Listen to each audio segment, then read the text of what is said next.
Ayan. Isang magandang araw, isang magandang tanghali po sa ating lahat, guys. Mega love shout out. Yon, no? At ito, topic pa rin tayo. Nasaan na kaya si Dave sa mga panahong ito? Yon. Yun ang magandang malaman natin dahil alam ko marami pa ang hindi nakaka-move on. Naghihintay ng bagong update patungkol kay Dave. So, nasaan na si Dave? Ito ba ay nasa piling ng mga taong mas higit niyang pinagtiwalaan na samahan kaysa sa mga taong nag-aruga sa kanya? Nasaan na si Dave? Yon, guys, meron tayong magandang sagap na balita, no, kung nasaan na si Dave. Pero bago yan, guys, pakiclick muna ng thumbs up nang sa ganun ay swak sa panlasan ni YouTube. Suportahan po natin, no, ang mga Dagud Samaritan, syempre Kalingap Prab, Kuya Bal Santos Matubang, sila Tatay Tekram, sila Pugong Bihero. Napakalaking bagay na meron Dagud Samaritan na ito ay may tuturing nating kapartner ng gobyerno, na kung wala ang mga charity vlogger, paano na yung mga nasa liblib na lugar na hindi halos magalugad ng ating mga nasa gobyerno, no? Eto, guys, nasaan si Dave sa mga panahong ito? Yan! Ito ba ay nasa piling ng mga sinamahan niya? O hindi natin pwede sabihin wakwak, dahil kung tutuusin, mismo si Dave naglabas ng pahayag na sabi niya mas minabuti niyang siya ay makalaya, makaalis dahil gabi-gabi nakakatulugan ng pagluha. So, yung mga taong kasabwat o mga taong hindi man lang siya pinigilan na, o Dave, huwag mong gawin to, hintay mo muna makatapos ka, o yan, ganyan. Kasi sayang, baka mapariwara ang buhay mo, paano ang suporta mo, ay yung perang pang-aral mo ay nando sa Manalastas family. Walang ganun eh. Parang siguro sinirap nila, go, ganun ba? Fight. Ayan. Nasaan si Dave? Ito na, guys, pakiklik ng thumbs up, no? May maganda sagap po tayo. Mawalang ganang kay Lovely Daisy, gagamitin ko lang ang video clip bilang resibo. Nasaan si Dave? Yun ang tanong. Ito, nasa mabuting kamay ba si Dave? No. Miss ko na po siya. Nasaan ka na, Kuya Dave, ngayon? Nasa mama po niya, Sir Rolly's vlog. Nandun po siya pupunta, kundi po sa nanay niya po. Nandun po siya sa mama niya po. So, wag po kayo mag-alala. Kahit nanay niya, nakausap na rin po natin. Siyempre, from time to time, kailangan din natin kakausapin. Kasi mahirap naman din po. Alam naman po natin ang mga bagay-bagay. So, gradual lang po yan. Malinaw na malinaw kung nasaan si Dave. Ayon sa pahayag ni Lovely Lady, Lovely Daisy, si Dave ay nasa mama niya. Nasa poder ng mama niya. At katunayan, ay nakakausap ni Lovely Daisy ang mama ni Dave. Ganon din si Dave, nagkakaroon sila ng update. Malinaw na malinaw. Si Dave ay nasa mama niya sa mga panahong ito. Ito po ay live kahapon, 19 hours ago na sa ngayon. So si Dave ay nasa mama niya. Ay, bakit gayon? Mas pinili ni Dave ang umalis sa Manalastas family na magkakaroon siya ng magandang kinabukasan. Mas pinili para sa kanyang kalayaan at hindi makatulugan ng pagluha daw di umano gabi-gabi. Ngayon, nasa piling ni mama niya. Wala problema kung ikaw ay nasa piling ni mama mo. Ang tanong, gaano ito katotoo na ikaw ay nasa piling ni mama mo? Mga nakaraan in-interview si mama mo ay ikaw ay wala na. Umalis ka na at inihatid ka. Di umano nga nung una ay ayaw pa magsasalita, ayaw aaminin, pero bandang huli ay kumanta. Francis ang kasama. Kasabwatan. Kasabwat ka ba? Tanong ko lang, Lovely Daisy, sa pag-alis ni Dave. Ito, guys, ay kumbaga nasa kama ka na, napunta ka pa doon sa buling banig. Ay, ikaw ay may access, Lovely Daisy. Yung panahong ito na si Dave ay nasa mama niya. Naisip nyo ba, Lovely Daisy, kung anong bukas, meron bang bukas, magandang bukas, anong kinabukasan ang mapapala ni Dave sa pag-stay sa mama niya?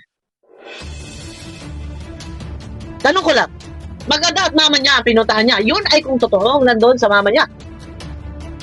Ang pagmamahal bilang isang ina,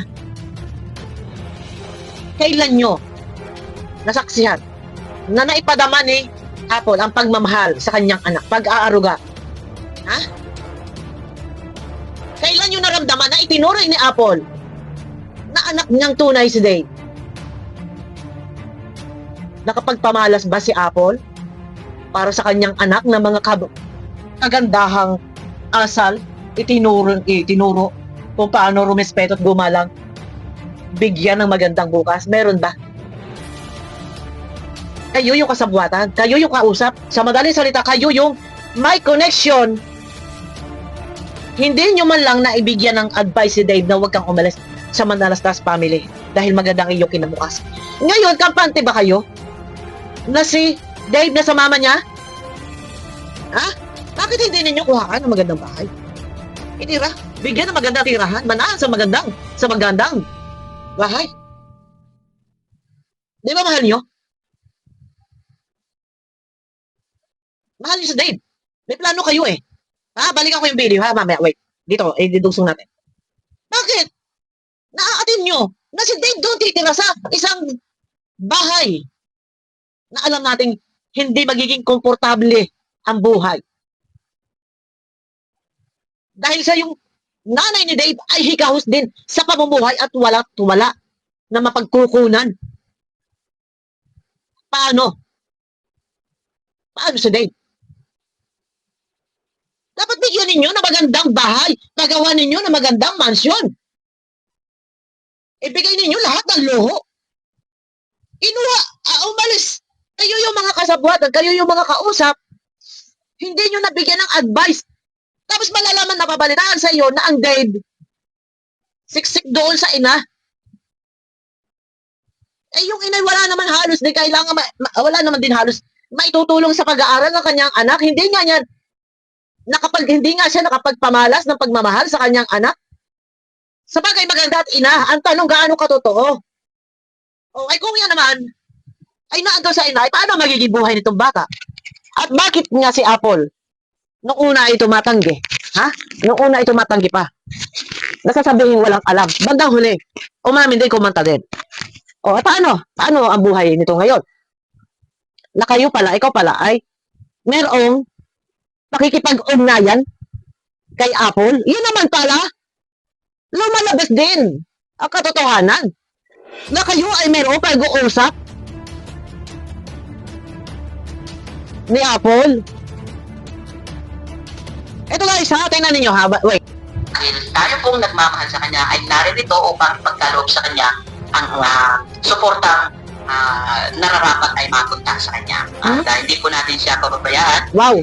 Yun naman pala. So, dito halatang booking na talagang ikaw, yung sa panahon ngayon na nandyan, na sabihin na nating meron ng plano para kay Dave. Sabihin na nating magpapatuloy ng mga nasimula ng Manalastas. Ha? O, tuloy, ha? Sa lahat ng oras, sa anumang pagkakataon. So, yun lang po. After ng project natin, ngayong 18th birthday, ay may project pa tayo for 19th birthday ng ating Dave. And you see, may nagpe-pledge na po. Yun po kasi yung nakakatuwa po kasi hindi pa katapos. O, di ba? May plano para sa 18th birthday, para sa 19th birthday. So, may nagpe-pledge. So, may fundraising. Ambagan. Malinaw na ikaw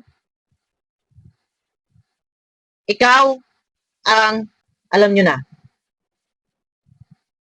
Ano, comment nga kayo guys. Malinaw na si Daisy ay may plano magpatuloy ng nasimulan ng Tekram family. Sa pa-event, birthday, sa pag-aaral, mga plano, mga project. Ala, ay bakit gayon? Nasaan ba kayo nung panahon? Nasa Dave? Nasa Divisoria.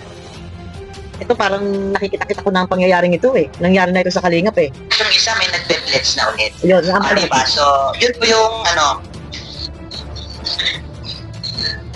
So, yun po kasi yung nagbibigay din sa atin ng so doon, ikaw ay kolektor din may nagbibigay sa inyo, sa iyo. Kung magpatuloy pa tayo, upang Ayun. hindi pa tayo tumigil, upang hindi tayo mawala ng pag-asa na, naku, makawala ng sa next year. Ito nga, Nagpapatuloy daw sila para hindi mawala ng pag-asa na, naku, baka wala na sa next year. So, ito na. natawa ko kasi, di pa natin na iaabot po yung pang-18, may nag-templates na po para sa pang-19. At hindi pa nga nagbubukas ng bank account, may nagsasabi na, saan daw ba ipamadala ang Paktay tayo dyan. So, ito yung pinakamahirap dito, guys. Dave, ito na. Pera-pera na to. So, si Madam Lovely Daisy, collector ba ito, guys? Collector? Kasi nabanggit niya, mayroon na daw. Ay nako, Diyos ko, ano ba ito, guys? Ito ay ating, re-reviewin pa natin yung ibang mga video nito, no? Na, mahirap to. Parang nakita ko ng pangyayaring ito. No? Gising-gising kayo. Hoy! Ano? Teka muna, ha? Aba, ay iba na ito. Medyo talagang wakwakan yata ito, sulutan yata ito, No, bakit kayo ngayon? Bakit kayo ngayon, ha?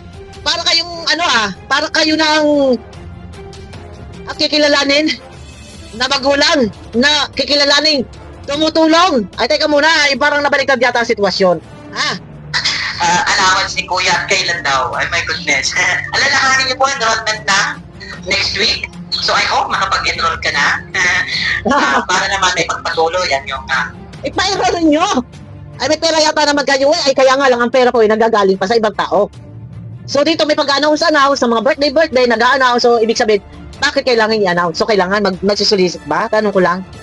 Ito guys, Diyos ko, ano ba ito? Nangyari na ito? Bakit nagkaganon?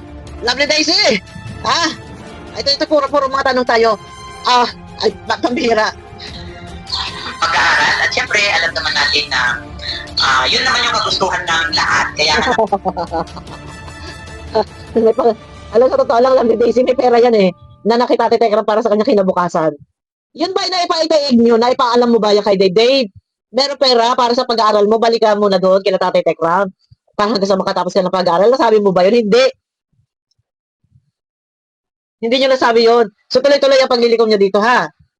Kung magkataon, tuloy-tuloy ang paglilikom, ha? Teka muna. Ay, naku, mahirap to, ha? ang susuportahan is because we wanted you to achieve something para mabago ang takbo ng buhay mo. So huwag kang matakot. We are Para daw mabago ang takbo ng buhay. Wait lang, wait. Para daw mabago ang takbo ng buhay, nabago na ang takbo ng buhay. Ito balikan natin guys, isang panibagong video. Kasi medyo na parang feeling ko halo-halo na ang aking salita dito Bigyan natin ng isa separate na video. Dito balikan natin to medyo mahaba yan. Para daw mabago ang takbo ng buhay. So nandyan kayo. Sana daw makapag-enroll na. So bakit? Ito, si Dave sa panahon ito nasa nanay niya. Aba, ay paggawa ninyo ng mansyon. Dahil kung kayo lang din naman ang nasa likod ni Dave sa kanya pag-alis sa Manalastas family, ipakita ninyo na ang bata ay merong magandang napuntahan. Ay kung yan naman ay paglilikom lang din naman ninyo ng pera, bay mawalang galak. Nagmumukha naman kayong katawa-tawa kung ito ay lalabas na parang ipangapangalakal nyo pa. Ipanghihingi pa ninyo. Or magpapandraising kayo, ay wag naman gayon. Dahil kung totoo si kahit hindi ipandraising yan or hindi ipanawagan yan, ay may panggastos na yan. Nakapundo kay Tatay Tekram. Guys, abangan nyo ako sa aking next video. Ayan, no? Mega lang, shout out, comment lang kayo guys. Kung ano ba, ito ngayon lang natin papasadahan to. Re-reviewin lang natin yung mga video, no? Mega lang, shout out, abangan nyo ako sa aking next video guys.